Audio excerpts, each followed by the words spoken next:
मुझे एक किस्सा याद आता है करगिल वॉर का ही। आप सब जितने ही बच्चे हैं, आपका तब जन्म भी नहीं हुआ होगा। कारगिल वॉर में मैं छोटा था, जितने भी बच्चे हैं आपसे छोटा था मैं। तो एक कैंप पे रहता था जम्मू में।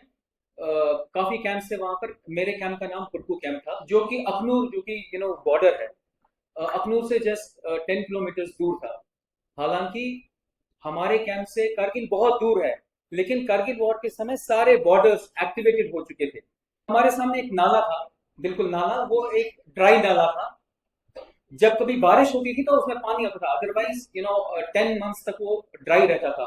तो जो टैंक्स की मूवमेंट थी वो इस नाले के थ्रू जाती थी, और ताकि वो अखनूर और राजौरी पुंछ में वो पहुंचे, क्योंकि कारगिल का वॉर चल रहा था और बाकी बॉर्डर्स भी एक्टिवेटेड थे।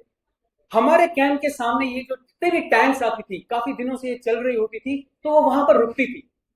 और जब ये टैंक्स वहां पर रुकती थी, हम सारे जितने भी बच्चे थे, लड़के लड़कियां छोटे छोटे, हम उन टैंक्स के पास जाते थे और उनको फ्रूट्स और पानी सर्व करना चाहते थे। कई बार वो लेते भी थे। हमारे पास कोई फ्रिज वगैरह होता नहीं था। वहां पर जम्मू में उस पूर्व कैंप के सामने एक नहर बहती है, वो बहुत ठंडी होती है। लाइक यहाँ पर अगर फॉर एग्जांपल 48 डिग्री टेम्परेचर भी होता है वहां पर, लेकिन उस नहर का पानी बहुत ठंडा होता है। आप 1 मिनट तक उसमें पैर नहीं रख सकते हो, इतना ठंडा होता है। तो हम मॉर्निंग, ये हमारा रिचुअल होता था उस समय, कि मॉर्निंग में 5-6 बजे उठो, बड़े बड़े केन्स केन्स में पानी भरो और वो केन्स उस नहर में डालो, ताकि वो ठंडा हो जाए। और हमें पता होता था कि आज जो टैंक्स आएंगी वो यहाँ पर रुकेंगी, हमें उनको वो पानी पिलाना है। तो वो पानी और फ्रूट्स हमारा रिचुअल होता था वो देना। और इस पूरे सिलसिले में क्या होता था, जो हमारे फौजी भाई थे वो कहते थे, यार चलो ठीक है, आप टैंक के ऊपर भी आ जाओ। तो अच्छा लगता था वो टैंक को छूना। कभी कभी हम टैंक के अंदर भी देखते थे, और 10 में से एक बार ऐसा होता था वो हमें टैंक के अंदर जाने देते थे। तो ये एक इमोशन था जो हमें पता नहीं था कि वॉर क्या है क्या नहीं है, लेकिन ये हमें जरूर पता था कि कोई तो है जो हम पे बुरी नजर डाला हुआ है और हम सिक्योर नहीं है। तो अपने बुजुर्गों से, अपने पेरेंट्स से हमने सुना था 1947 का वॉर या बाकी जितने भी वॉर थे।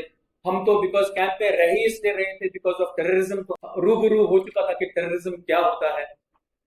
किस्सा ये है कि हम स्कूल से चौक लाते थे, क्योंकि ये 10-15 दिन का सिलसिला चल रहा था कि टैंक्स आ रहे थे, वो रुक रहे थे, हम उनको पानी सर्व कर रहे थे।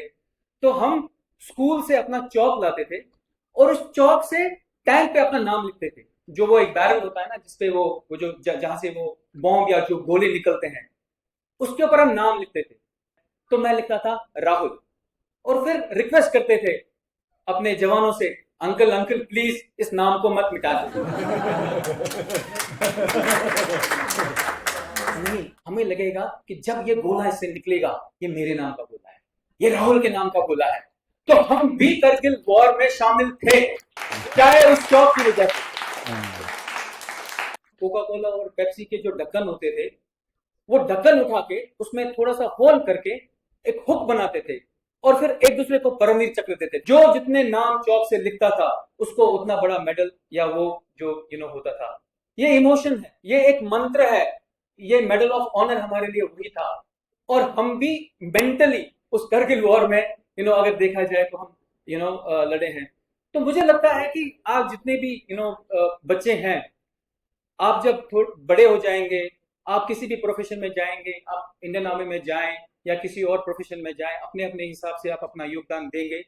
जब जब भी दुश्मन की गंदी नजर हमारी भारत माता पे पड़ेगी, तब तब या तो आप उस टैंक के साथ हो जो टैंक चला रहे हो, या आप टैंक के इस साइड हो जो अपना अपना चौक उठा के उस टैंक पे नाम लिखे, ताकि आपके नाम का गोला भी दुश्मन पे पड़े जो हमारी धरती माँ पे, हमारे भारत माँ पे गंदी नजर डालता है।